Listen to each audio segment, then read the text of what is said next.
En una de las clases anteriores hablábamos sobre en dónde se encuentra el origen de la discriminación o bien las raíces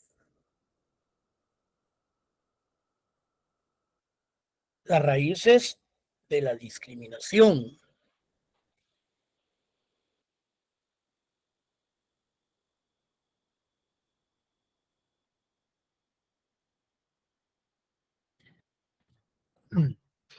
Vean, en las clases yo les explicaba a ustedes en dónde se encuentra el meollo del asunto, en dónde están las raíces.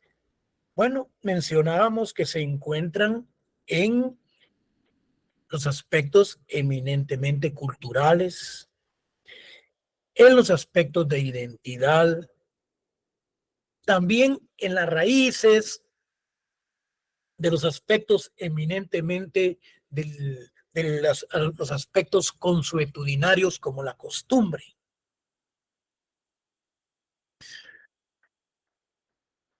Esas raíces de discriminación pues, puede surgir cuando mencionábamos se discrimina a la mujer solo por el hecho de ser mujer y por su forma de vestir se le está prácticamente criminalizándosele dos veces. Entonces, para aterrizar sobre las raíces de la discriminación, recuerden ustedes que, por ejemplo, la raza aria, los alemanes, todos ellos realmente se consideraban razas superiores a otros. O bien puede ser también aquellos que ostentan el poder. Son aspectos eminentemente raíces que dan origen a la discriminación. Pero estructuralmente, pasados a un siglo, al siglo XXII, basados fundamentalmente aspectos eminentemente modernos, culturales, estructurales, económicos, sociales, políticos, también actualmente nos dan la pauta para lo que son las raíces de la discriminación. Decíamos que no se puede establecer en qué momento o por qué aspecto o causa surge la discriminación. Entonces, realmente siendo lo más evidente, fíjense pues, el desprecio por motivo de raza, ya lo vimos, siendo una realidad el surgimiento de una doctrina de la discriminación racial que se sustenta en la superioridad de una raza que procura su pureza, considerando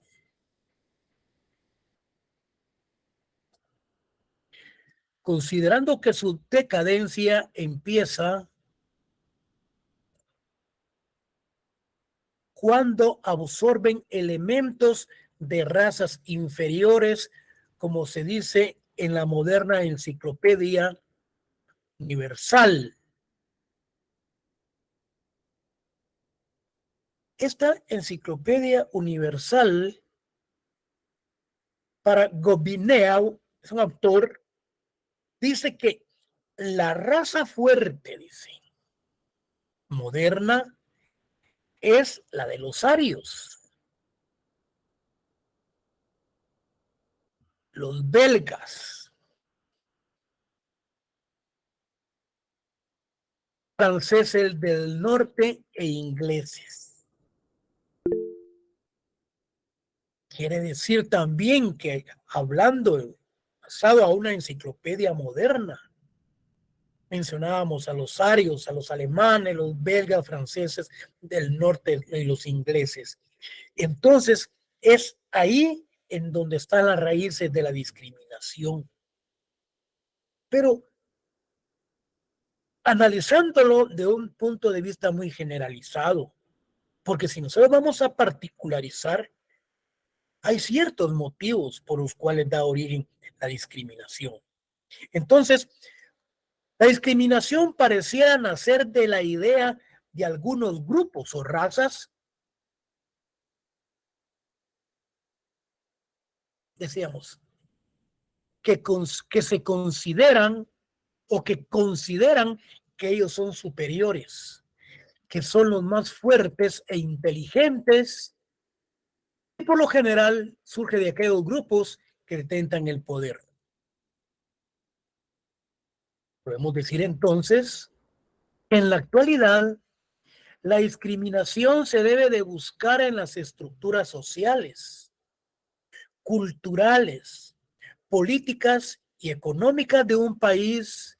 En algunos lugares, la estructura política y económica interrelacionadas en algunas ocasiones o en un país determinado son las causantes de que grandes sectores de la población vivan en situación de pobreza, permitiendo la intolerancia y la discriminación.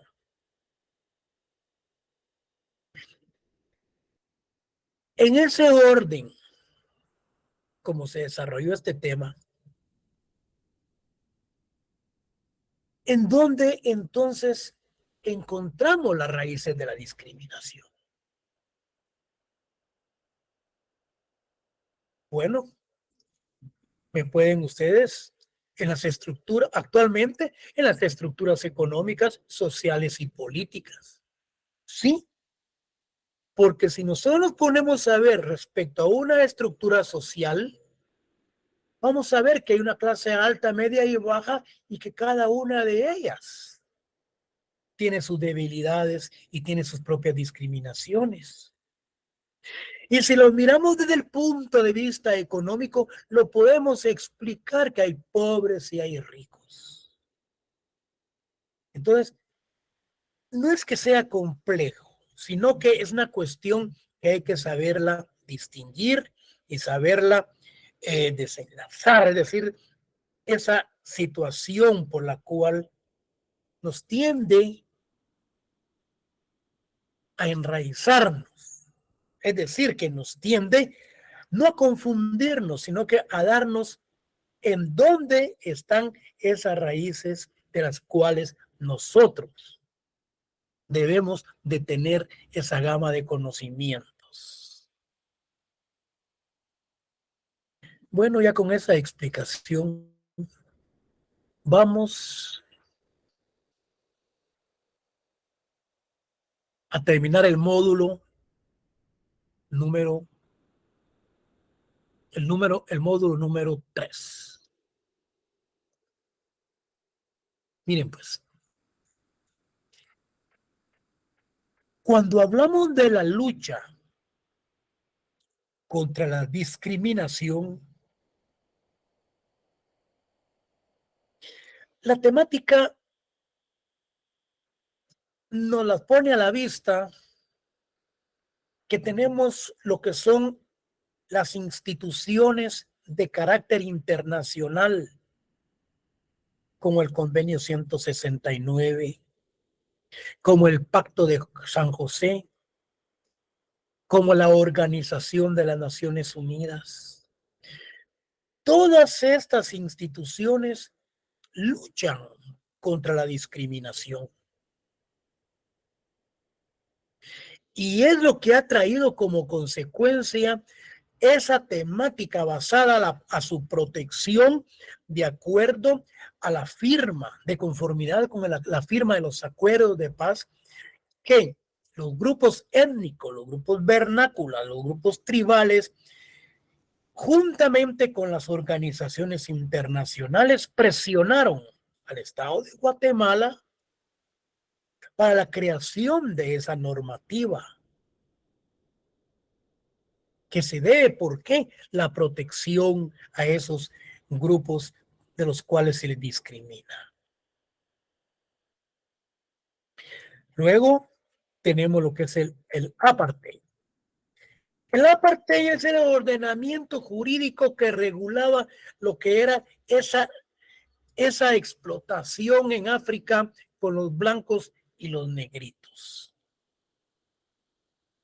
Situación en donde surge esa segregación social que radica fundamentalmente en la separación.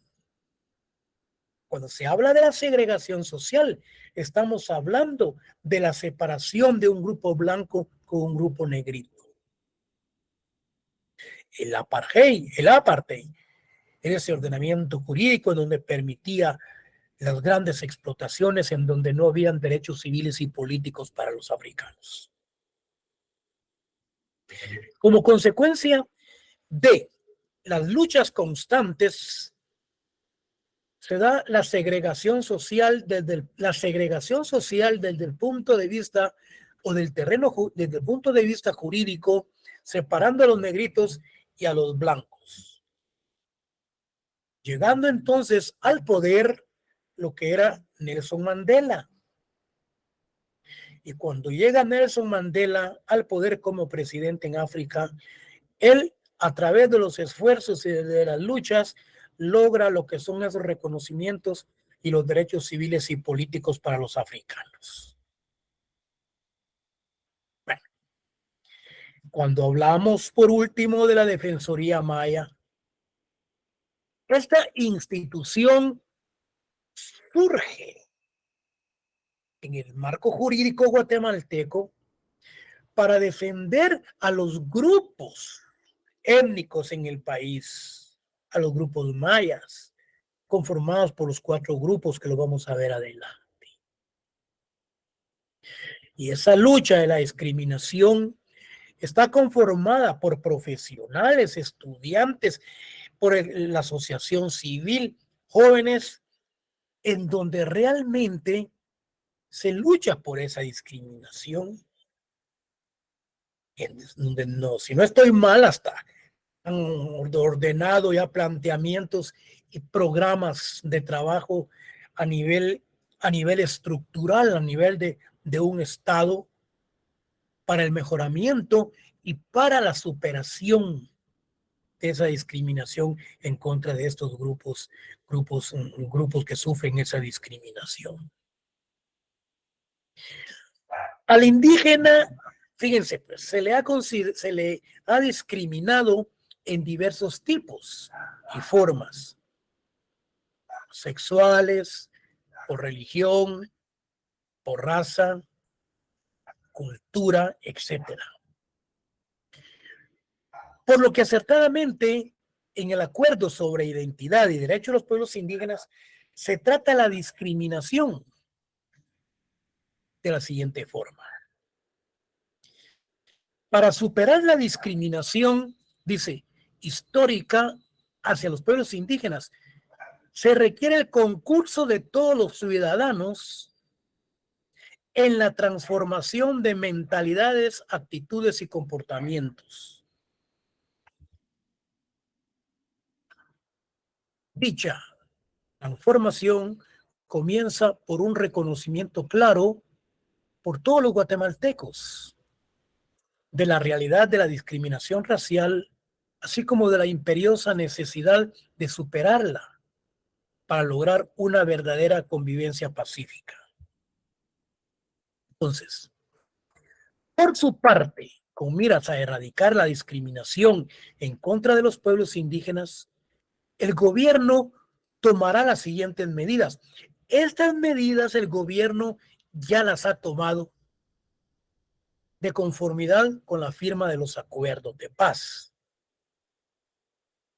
Vamos a ver qué nos dice acá. Dice algo muy importante.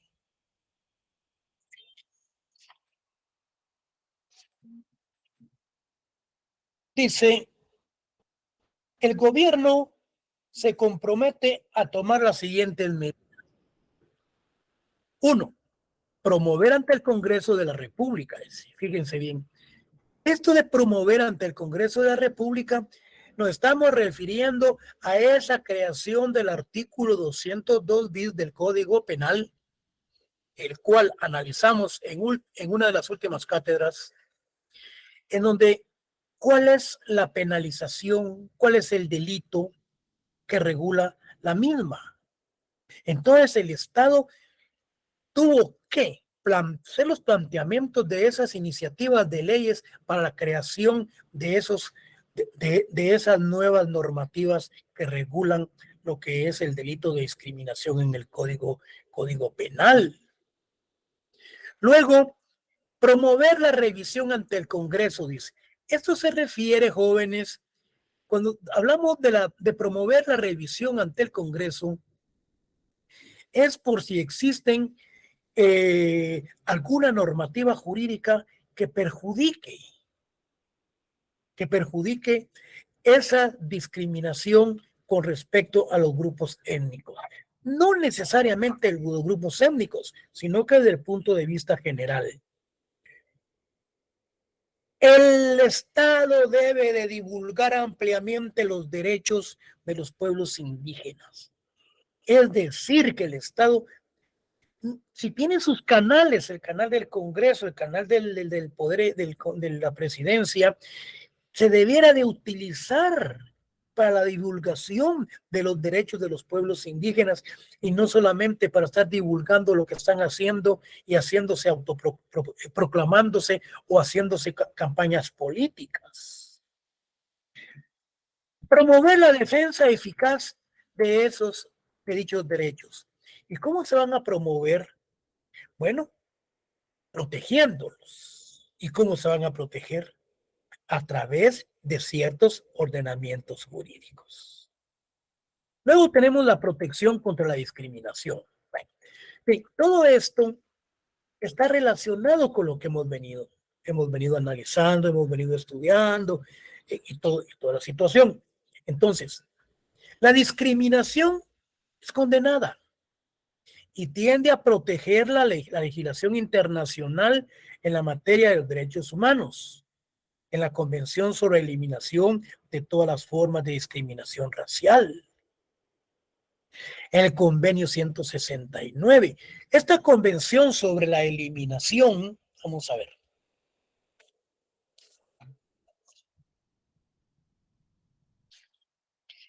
Este Convenio sobre la Eliminación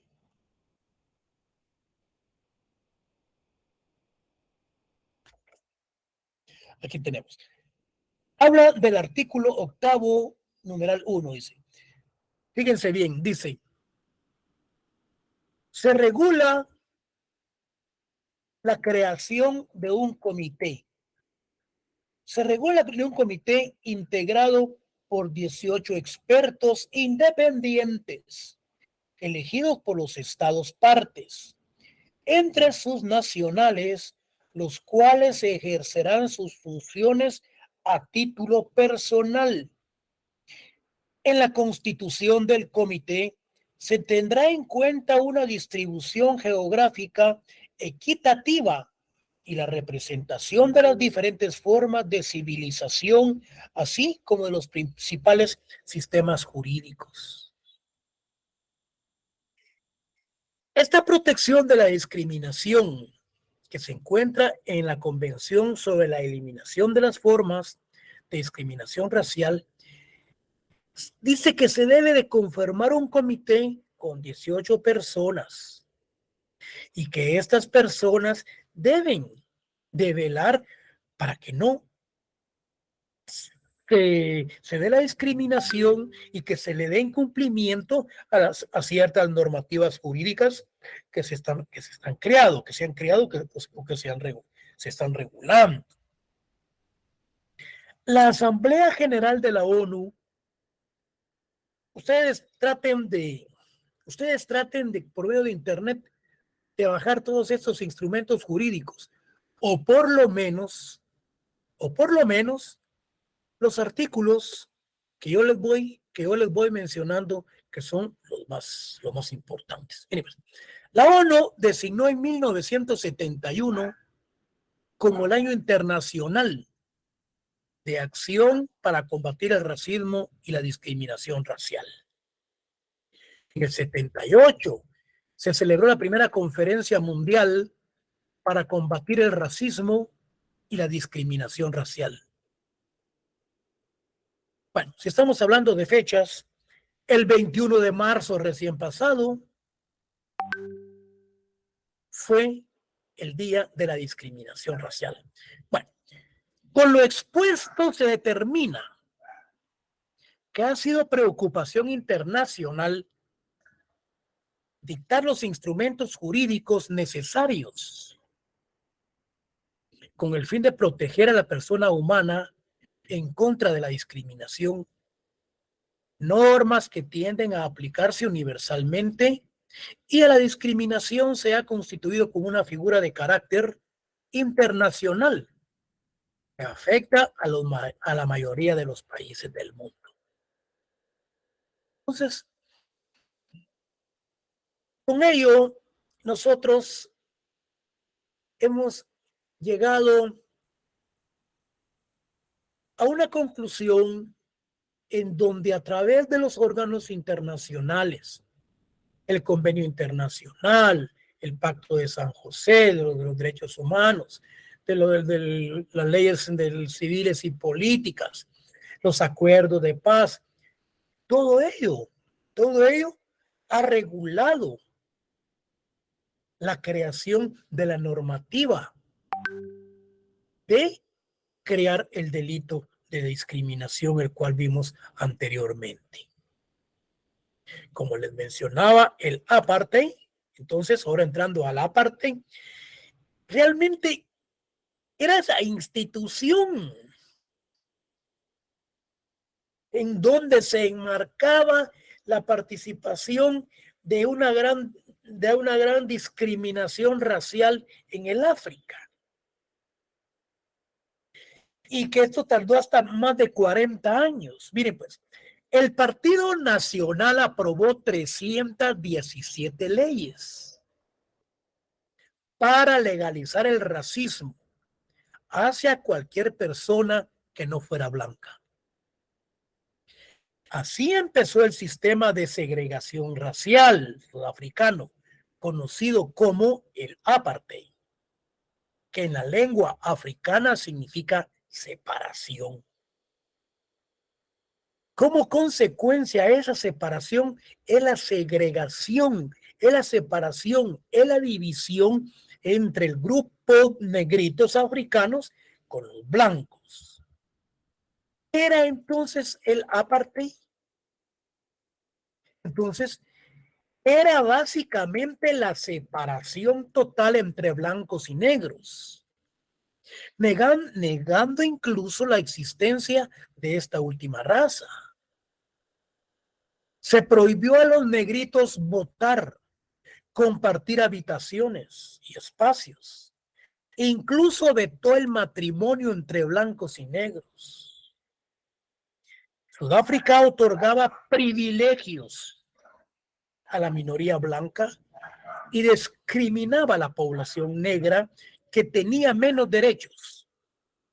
El apartheid fue un conjunto de leyes que establecía un sistema desigual y discriminaba a la población negra e india de Sudáfrica durante gran parte del siglo pasado. Como consecuencia de esa normativa del apartheid, que realmente era una discriminación racial la que existía,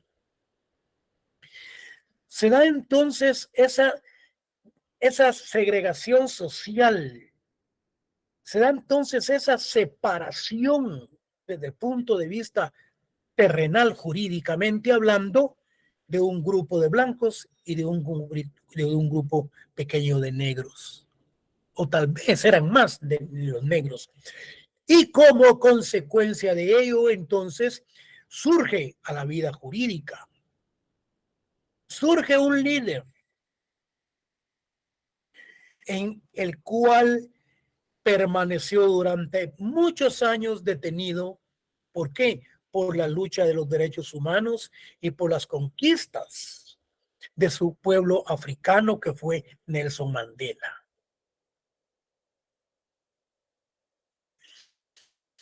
Todo ello, jóvenes, pues hay ciertas anécdotas en donde a un político lo querían considerar como a Nelson Mandela, sencillamente porque fue detenido en Estados Unidos y decían sin justificación y sin pena, sin justificación y sin delito alguno.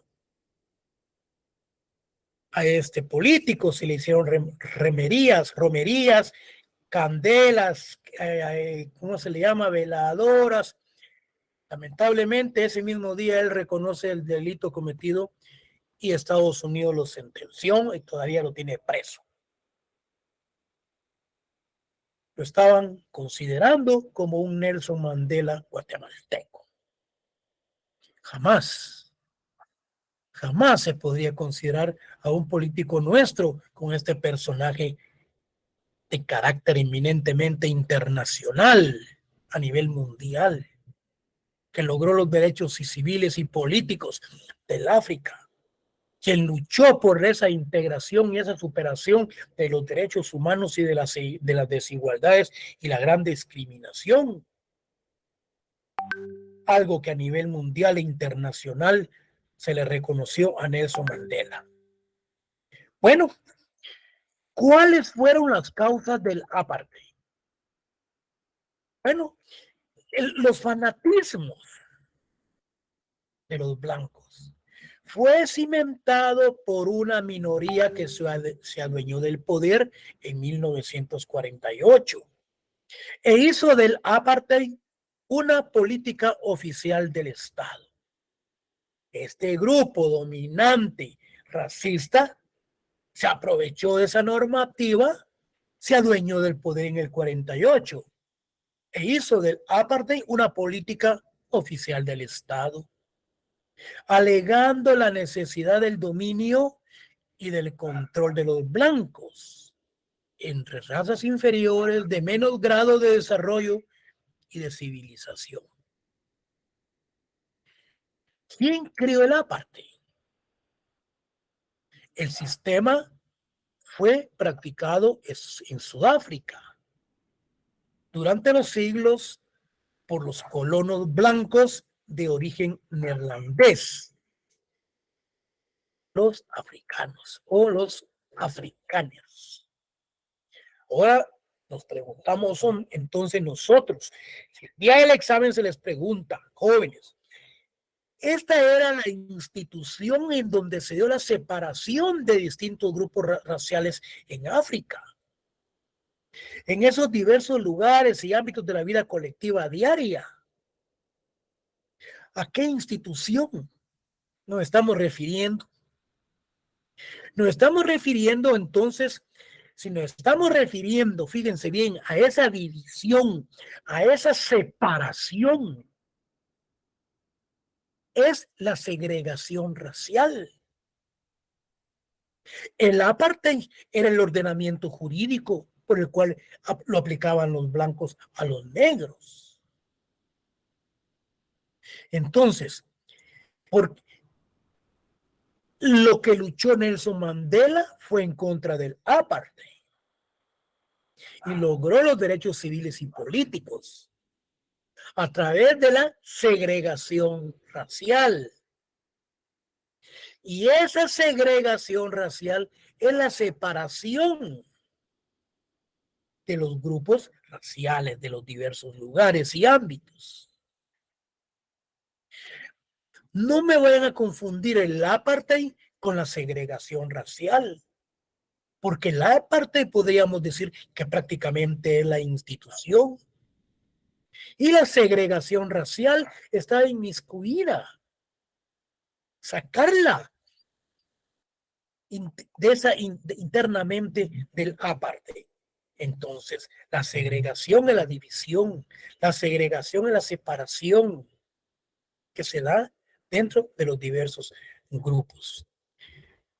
¿Qué tiempo duró? Bueno, 3 siglos. Largos de discriminación y más de 40 años del apartheid. Quiere decir que 300 años prácticamente de, de discriminación racial en el África.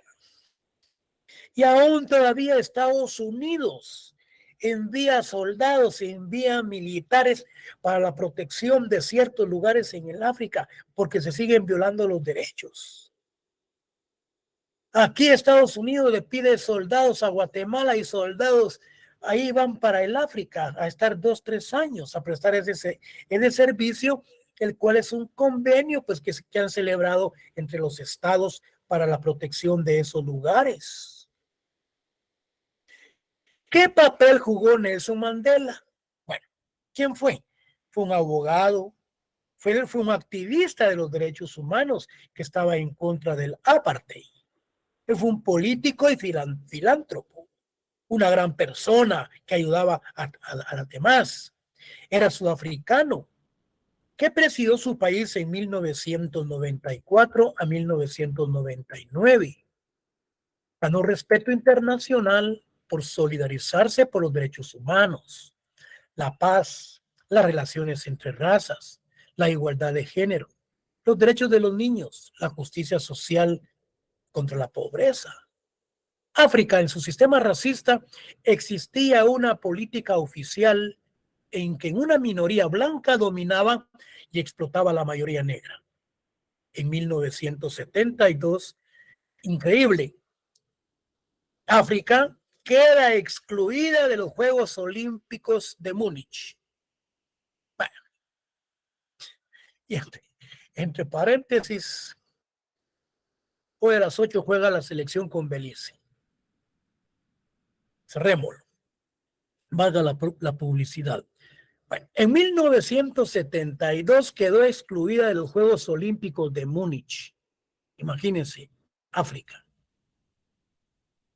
En el 44 surge el sistema que designaba la política de segregación racial y de organización de territorios aplicada sistemáticamente. Significa esto que en el año de 1954 se da esa segregación, se da esa separación de las razas negras con las jurídicas desde el punto del terreno jurídico. Como dice, su objetivo era separar las razas en el terreno jurídico, estableciendo una jerarquía en la que la raza blanca era dominante.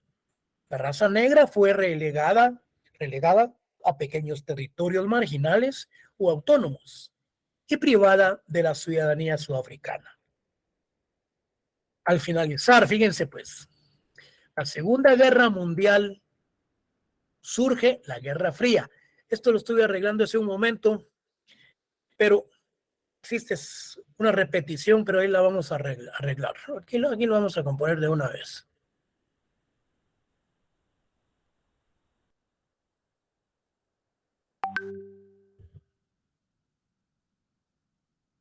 Fíjense pues. Al finalizar la Segunda Guerra Mundial, surge la Guerra Fría. Muchos catedráticos, yo sé que cuando están impartiendo, por ejemplo, historia de la cultura de Guatemala, están impartiendo sociología, están impartiendo, por ejemplo, hasta derecho constitucional y otras, hablan de la Guerra Fría. Y realmente nos quedamos pensando, le preguntara en qué consiste la Guerra Fría, cómo se dio, qué es eso. Y estamos oyendo y escuchando y la Guerra Fría, nosotros dándole qué era. Entonces, esta Guerra Fría surge cuando finaliza la Segunda Guerra Mundial. ¿Pero por qué se da? Es un enfrentamiento político, económico, social, ideológico, militar e informativo entre el bloque occidental por los Estados Unidos y el bloque de la Unión Soviética. para no confundirnos. Entonces, la Guerra Fría surge al finalizar la Segunda Guerra Mundial y es un enfrentamiento entre Estados Unidos y la Unión Soviética. ¿Para qué lo vamos a estar adornando tanto? Bueno, aquí lo cerramos. Yo se los puse para que sepamos de qué es lo que estamos hablando. Se dio el fin del apartheid por medio de las negociaciones, fíjense ustedes, hasta el año de 1991, 300 años antes y 40 años de apartheid. Terminando el proceso con la llegada de Nelson Mandela a la presidencia de la República de Sudáfrica, dando a la población negra sus derechos civiles y políticos.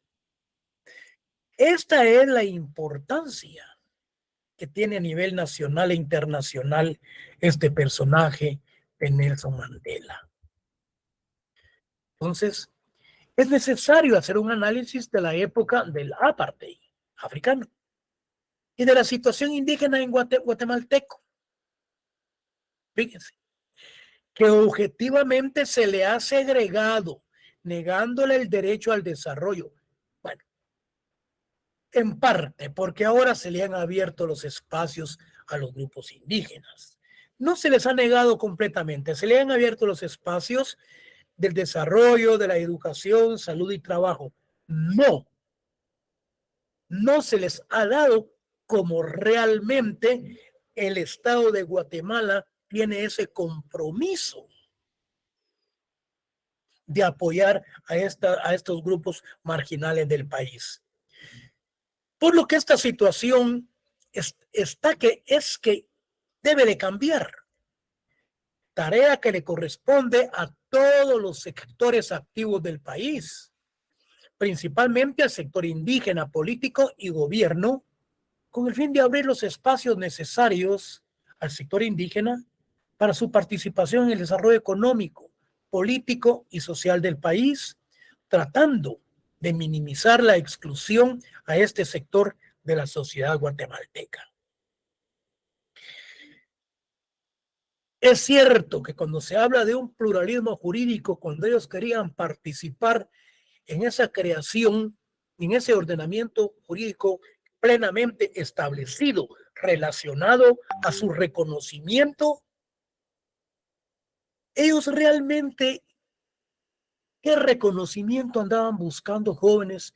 Porque si miramos, si no estoy mal, el artículo 46, hay un artículo, sí, lo podemos ver, constitucional, que dice que el Estado de Guatemala reconoce el derecho consuetudinario, reconoce los aspectos económicos, políticos y las costumbres de los pueblos indígenas.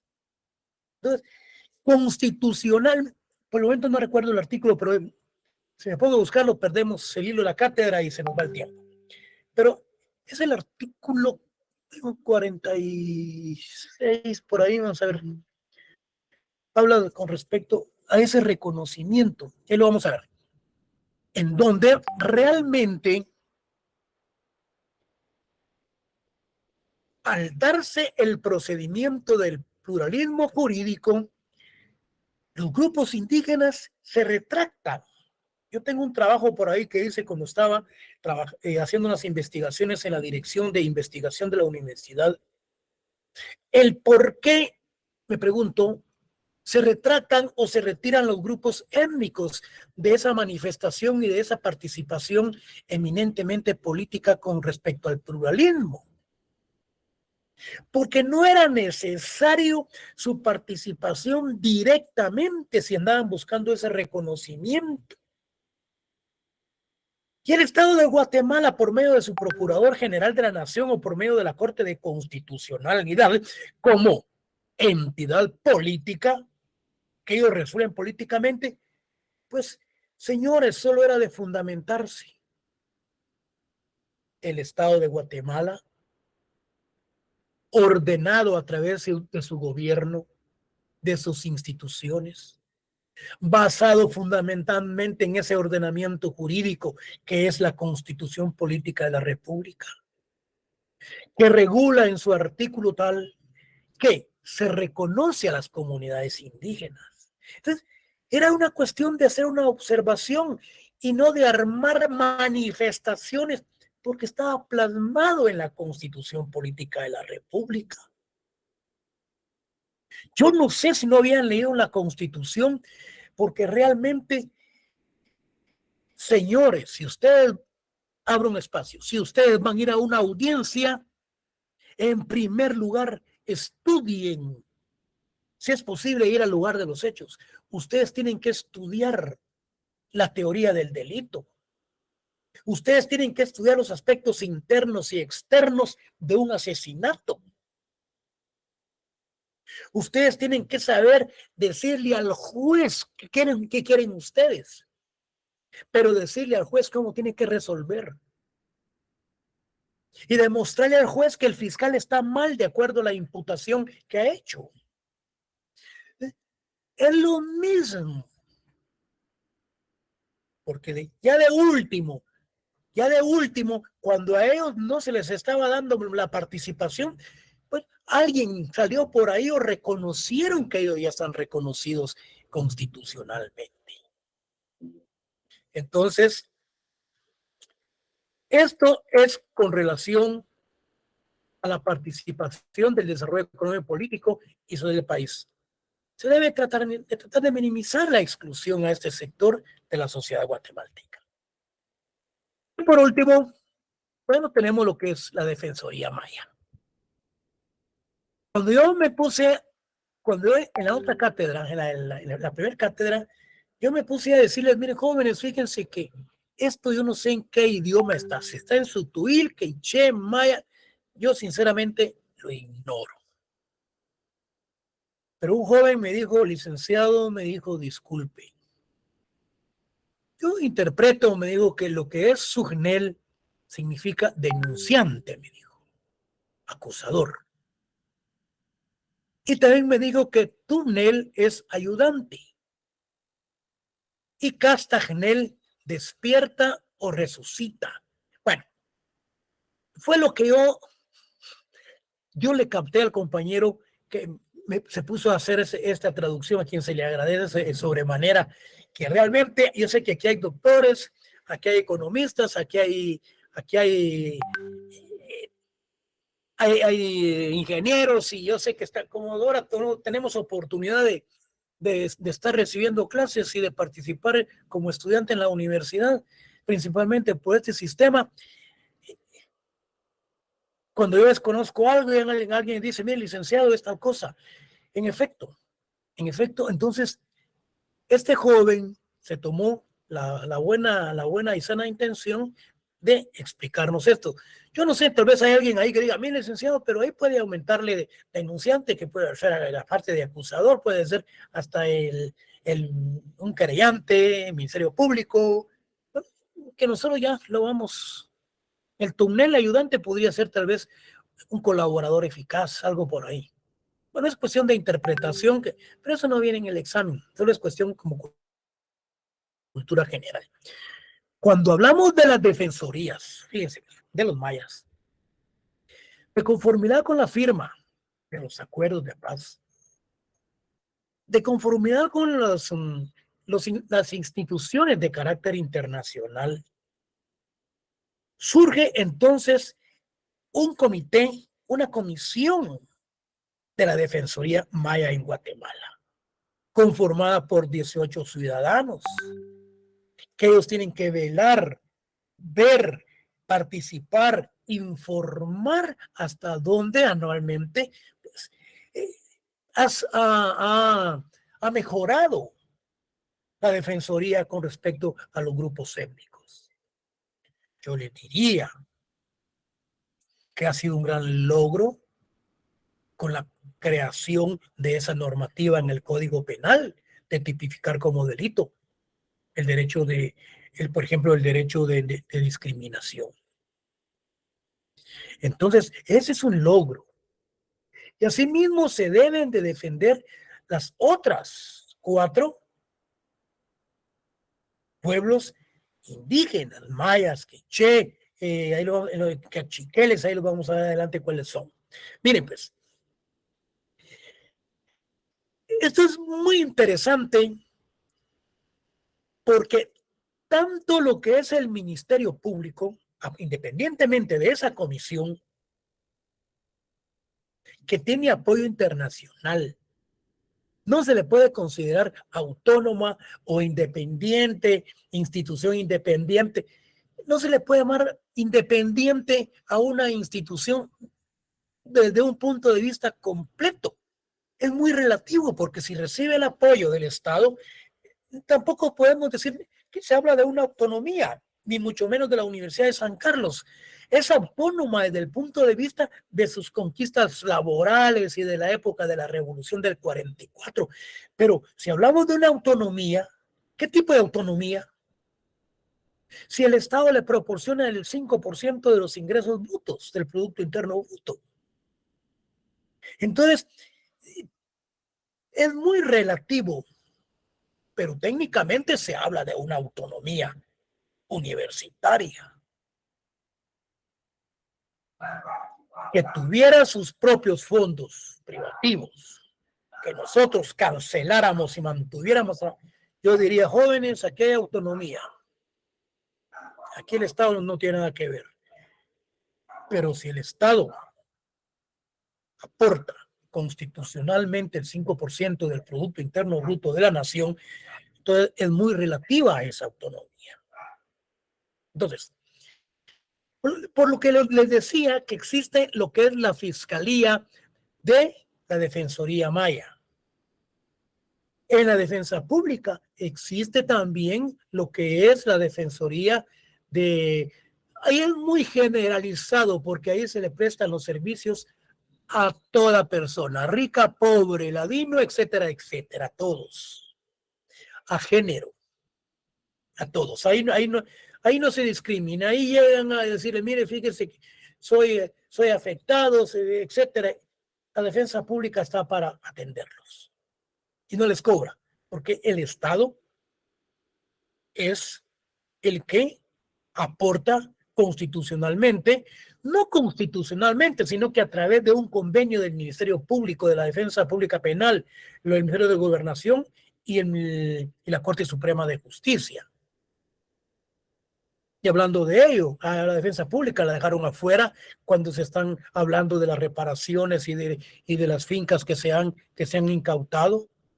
Todo eso, a ellos no los tomaron en consideración porque es el Ministerio Público, la Corte Suprema de Justicia y el Ministerio de Gobernación quienes se reparten todo eso.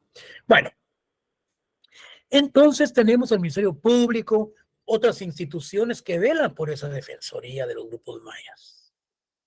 Entonces, es una organización, cuando hablamos que esta Defensoría Maya es una organización y es una institución de las comunidades de los pueblos mayas de Guatemala, cuya misión es promover, fíjense, defender los derechos de los pueblos mayas, los derechos de los pueblos indígenas y los derechos humanos de la población guatemalteca en general, para la construcción de un nuevo Estado multicultural, multiétnico y plurilingüe.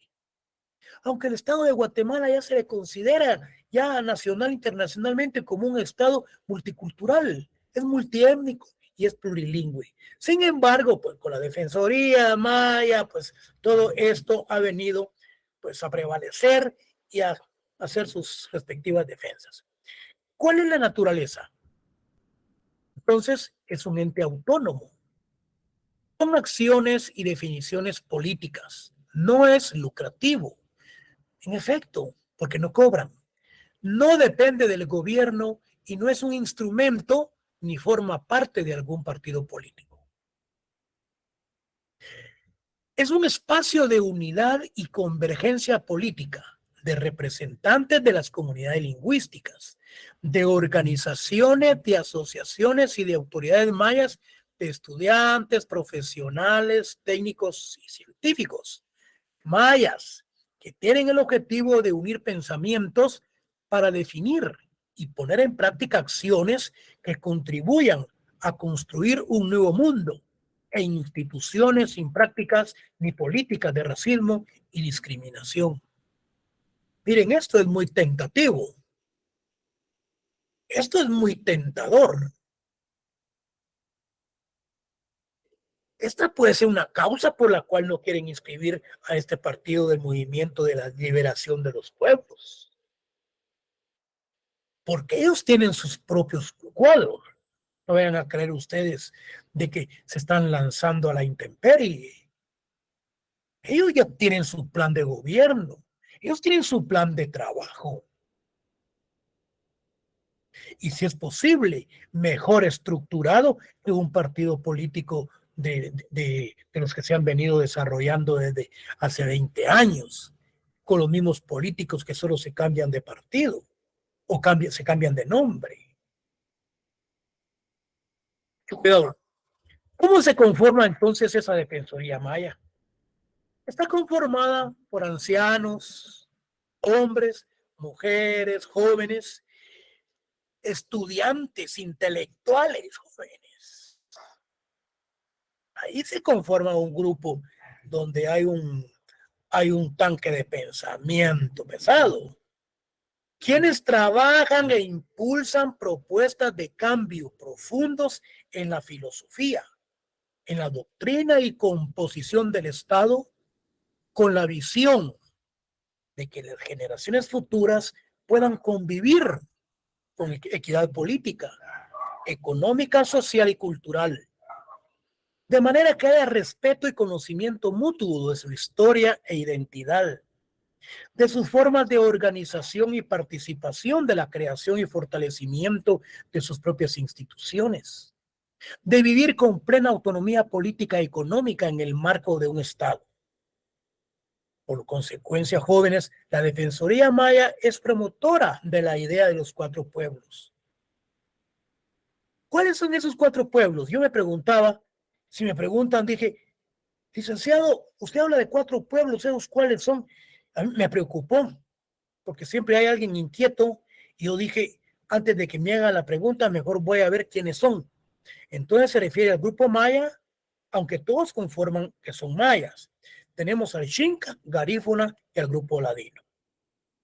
Porque yo sé que ustedes cuando estén investigando van a encontrar algo, donde dice la Defensoría Maya es promotora de la idea de que los 4 pueblos somos complementarios, dice, e independientes, y podemos y debemos convivir con armonía y compartir el poder en todos los niveles, pero no se refiere a quiénes son. Yo dije, antes de que me hagan la pregunta, yo voy a ver quiénes son estos. Maya, Xinca, Garífuna y Gatuna. Y vean qué importante dice lo que yo les mencionaba al inicio de la cátedra, de esas divisiones que existen entre estos grupos étnicos en Guatemala. Por la misma idiosincrasia, por la misma cultura, por la misma, yo diría, por la misma ideología y filosofía que implementaron los colonizadores de la división de poderes. Dividieron a los grupos étnicos definitivamente, lo cual les está costando mucho volverse a organizar. Por lo mismo que les mencionaba anteriormente. Entonces, la organización equitativa de las relaciones y de las decisiones políticas, económicas, sociales, culturales, educativas y jurídicas macros en la sociedad y en el Estado son la base fundamental para una paz verdadera y sostenible a largo plazo. Es decir, que debe de haber diálogo, debe de haber consenso entre todos los sectores. Y al llegar a ese consenso, se busca entonces la verdadera paz y una paz sostenible a largo plazo. Esos son los objetivos entonces de la Defensoría Maya. Acompaña y tiende a resolver problemas de las comunidades mayas, aplicando el derecho y accesando a los tribunales de justicia para hacer efectiva la aplicación de la justicia. Aquí, estos grupos de acompañamiento de la Defensoría Maya ¿Cómo, por ejemplo, participan ellos? Me pregunta algún alumno, uno de ustedes. ¿Cuál es la Defensoría Maya? Sencillo, jóvenes. Aquí en nuestro medio, aquí en la capital, en Cobán, en Sololá, en el interior de la República, hay tantas personas que no hablan el idioma español, solo hablan sus dialectos o la forma como lo que ellos aprendieron.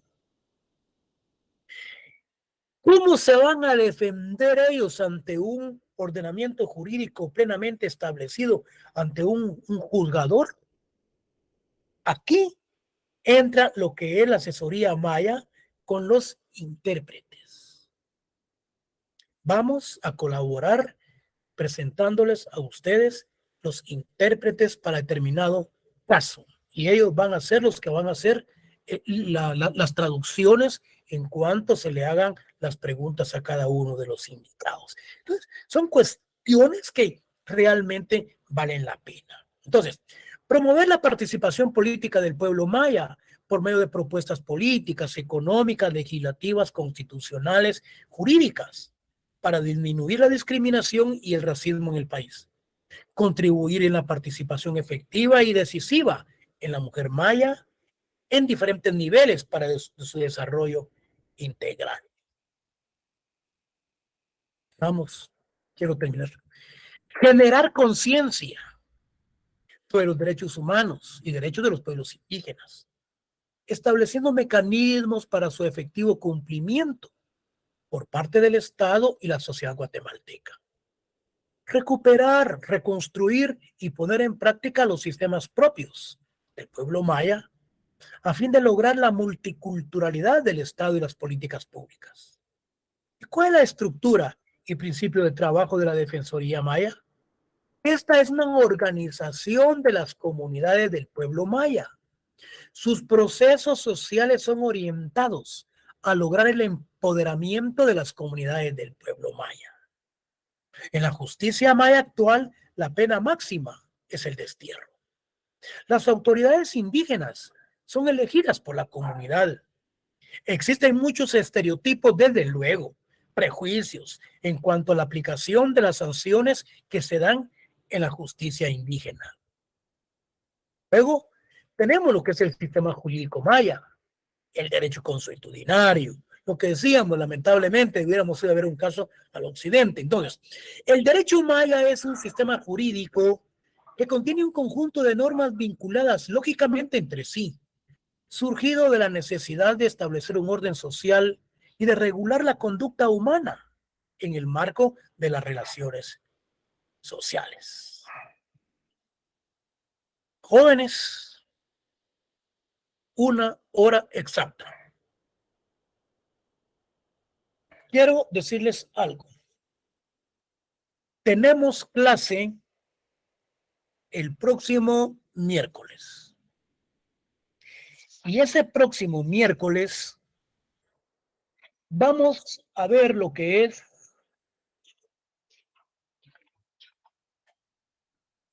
el módulo número 4. Ese próximo miércoles creo que es 29, si no estoy mal. Vamos a ver. No, es miércoles, abril, marzo. Sí, es 29.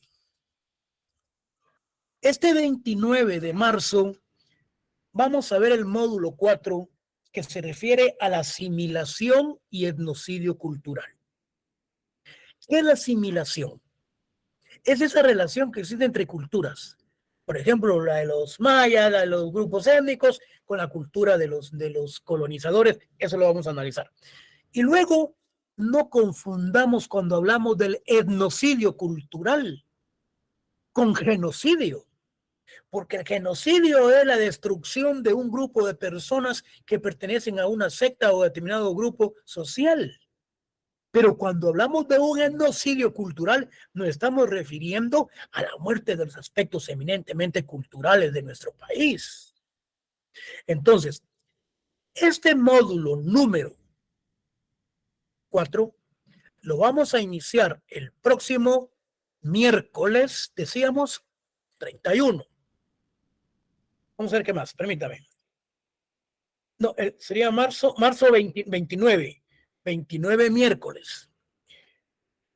Ya el 31 es viernes y ahí ya es el desfile bufo y no tenemos clase. Luego tenemos la Semana Santa. Principian las clases nuevamente el 12. El 12 nosotros terminamos el módulo número 4, que es la asimilación y el genocidio cultural, y ahí nos quedamos para el día del examen. Estoy considerando que como nosotros somos los primeros del examen y principiamos el 17, nos queda un día de clase, que es el 14. Lo estoy pensando, si vamos a dar clase, hacemos un repaso o les voy a pasar un laboratorio para que estén fresquecitos para el día lunes 17. Jóvenes, ¿hay alguna pregunta?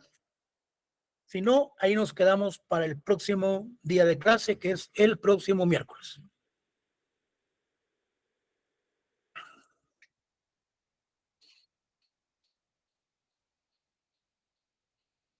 Gracias, Lick. Feliz noche. Todo claro, licenciado. Muchas gracias. Si hay alguna duda, a la orden.